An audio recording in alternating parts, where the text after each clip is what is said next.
बेरुखी जिंदगी, अजीब सा मौसम और अनजान पल। सिमट सा गया है हर दिन, पिघल गई हैं सारी रातें, बीत गई सारी बातें। सो गई शायद किस्मत, बिखरे पड़े हैं सपने। दिखती है हर तरफ मायूसियत, उम्मीद की किरण नजर नहीं आती। पर शेष हैं सारी यादें और तमाम वो स्मृतियां, शायद कैद हैं जिनमें जीवन। वो यादें, वो सपनों का शहर, वो सुंदर आशियाना, सुनहरी हर सुबह, जगमगाती रातें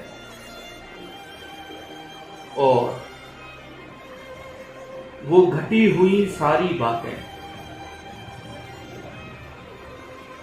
जिनमें समाया था मेरे सपनों का जहान।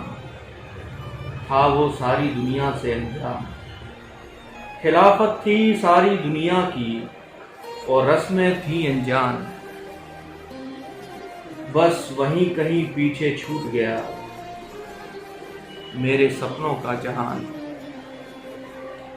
आज साथ है अकेलापन और बेजार मौसम, जिनका कोई अर्थ नहीं।